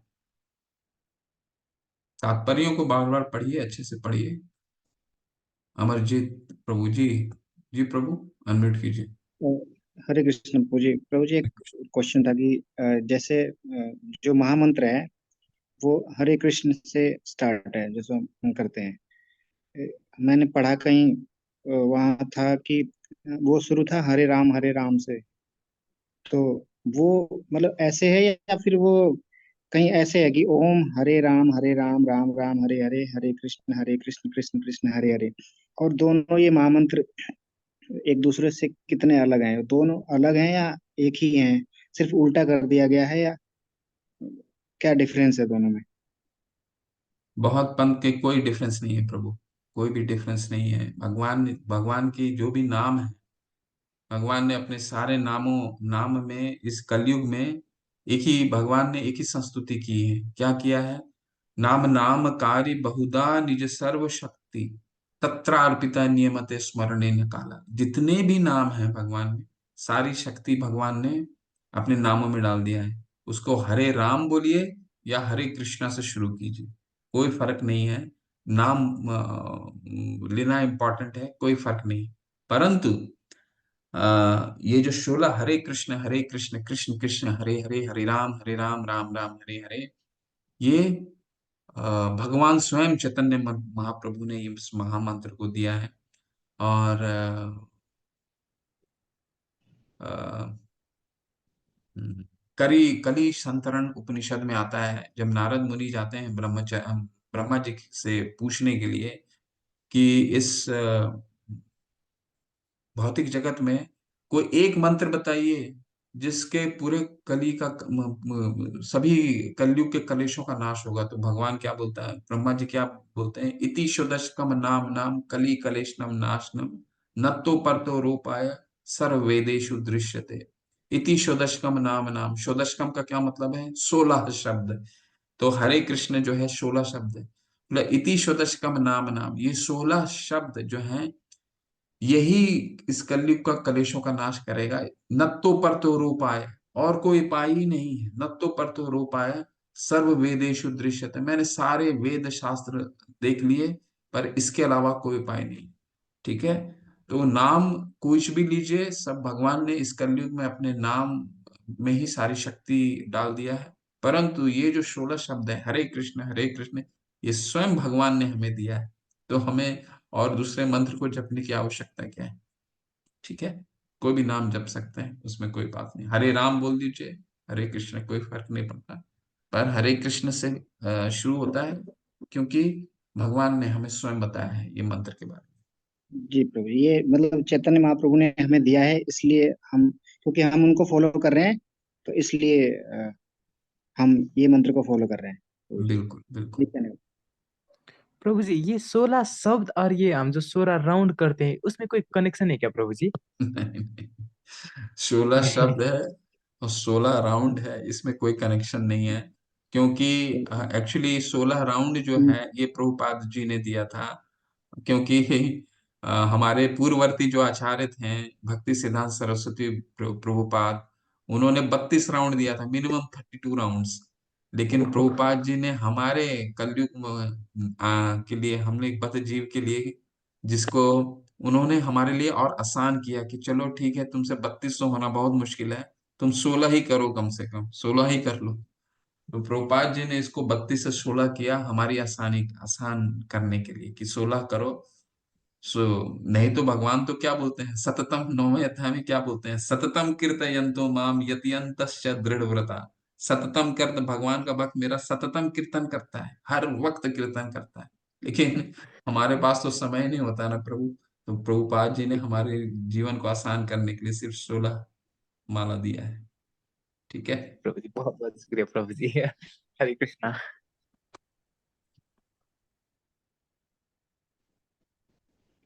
प्रभु जी, जी जी पूछिए अमरजीत प्रभु। हरे कृष्ण। प्रभु जी, हरे हरे कृष्णा हम बोलते हैं या बोलते हैं हरे कृष्ण, तो कोई फर्क तो नहीं होता प्रभु जी? मतलब कोई फर्क नहीं, कृष्ण और कभी मैं कृष्णा जैसे जब एक ही करता है। हूँ तो हरे कृष्ण बोलता हूँ, कभी बोलता हूँ हरे कृष्णा, कोई तो फर्क कोई नहीं। फर्क। नहीं नहीं, आप और बोल प्रभु जी, सकते। जैसे इसमें राम शब्द आता है तो मेरे को प्रभु राम की छवि नजर आती है कभी कभी, और कभी कभी नहीं आता है, मेरे को युगल रूप ही नजर आता है। तो दोनों का मतलब कभी कभी मेरे साथ ऐसा होता है। हम्म। इसका जो मतलब है, जो हरे कृष्ण कृष्ण कृष्ण हरे हरे, हरे राम राम राम हरे हरे, इनका इसका मतलब है कि अ, हे भगवान कृष्ण, हे श्रीमती राधा रानी, मुझे आप अपनी सेवा में लगाइए, यही मतलब है। लेकिन अगर मुझे राम जी याद आ रहे हैं तो क्या इसका मतलब बदल जाता है मेरे लिए या? राम का अर्थ होता है जो सबको आनंद देता हो। ठीक है। तो जो आनंद देते हैं। तो हरे कृष्ण पहला जो लाइन हम बोलते हैं, हरे कृष्ण, वैसे आचार्य इसकी बहुत बहुत ज्यादा व्याख्या है, परंतु हमको शुरू में समझने के लिए इसको बस ऐसे समझिए कि हरे कृष्ण कृष्ण कृष्ण हरे हरे। जब हम बोलते हैं तो हम राधा रानी से प्रार्थना करते हैं कि राधा रानी कृपया मुझे भगवान के नाम में रुचि उत्पन्न कीजिए। पहला हरे कृष्ण कृष्ण कृष्ण हरे हरे। दूसरा है हरे राम राम राम हरे हरे, ताकि मैं अपनी सेवा से भगवान को आनंद दे सकूं। दूसरा लाइन का मतलब है। ठीक है। इसका और भी कई आचार्य गण बताते हैं, परंतु शुरुआत में हमें बस इतना समझना है। पर इससे भी ज्यादा कुछ नहीं समझना है, क्योंकि प्रभुपाद जी बताते हैं क्या है, ये जो शब्द है ये यहाँ का नहीं है, ये आध्यात्मिक आध्यात्मिक जगत का शब्द है ये मंत्र। तो बस नाम लीजिए और हर शब्द को सही से सुनिए, ये ट्रांसेंडेंटल साउंड है। ठीक है। अब हरे John John John Hare Hare, हरे जॉन ऐसे करिएगा तो 2 बार 5 बार में ही थक जाइएगा बोलते बोलते। अपने ही नाम लीजिए 10 बार, 100 20 बार अपने ही जी नाम प्रभु। ले लीजिए, थक जाइएगा। लेकिन जब भगवान का नाम लेते हैं हरे कृष्णा, तो अद्भुत लगता है। आप देखिए, आप उच्चारण करके देखिए, आपको और रस आने लगेगा, और रस जी आने जी लगेगा, और प्रभु। रस। तो ठीक है, तो ये ट्रांसडेंटल है। प्रभुपाद जी बताते हैं ये आध्यात्मिक जगत से आता है ये। तो इसमें ज्यादा हमें अंदर घुसना अभी नहीं है, बस इसको नाम लीजिए और एक एक शब्द को अच्छे से सुनिए। जी प्रभु जी, बहुत बहुत धन्यवाद प्रभु जी। हरे कृष्णा प्रभु जी, दंडवत प्रणाम।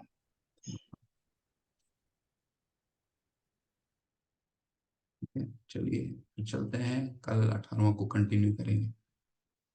वाञ्छाकल्पतरुभ्यश्च कृपा सिन्धुभैव च पतितानां पावनेभ्यो वैष्णवेभ्यो नमो नमः। अनंत कोटि वैष्णव वृंद की जय, श्रील प्रभुपाद की जय, नमाचार्य हरिदास ठाकुर की जय। हरे कृष्ण। आप सबको